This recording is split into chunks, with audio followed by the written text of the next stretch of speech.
আসসালামু আলাইকুম ভিউয়ার্স, আপনারা যারা ক্র্যাশ লাইভ ইউজ করেন, ক্র্যাশ লাইভে আপনারা অনেক সময় দেখা গেল যে আপনাদের নিক নেমটা চেঞ্জ করতে চান। তো কীভাবে আপনাদের নিক নেমটা চেঞ্জ করবেন আজকে ভিডিওতে সেটা দেখাবো। দেখেন এখানে এই যে মাস্টার নিক নেম, এই মাস্টার নেমটা কীভাবে চেঞ্জ করবো সেটা দেখাবো। এর জন্য প্রোফাইলের যে ছবিটা আছে এই ছবিটার উপরে একটা চাপ দিতে হবে।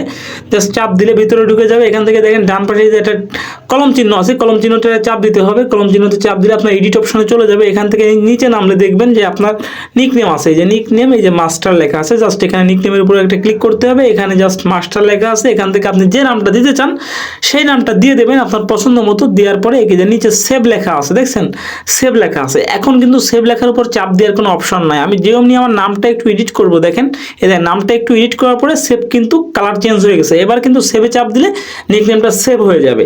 তো এভাবেই মূলত নিকনেম চেঞ্জ করতে হয়, কিন্তু আমি আমার নিকনেমটা চেঞ্জ করতে চাচ্ছি না, এই জন্য যেটা আছে সেটাই রেখে দিলাম। আপনারা আপনাদের নিকনেমটা ঠিক এভাবে চেঞ্জ করবেন। আশা করি বুঝতে পেরেছেন যে এখানে কিভাবে নিকনেম চেঞ্জ করতে হয়।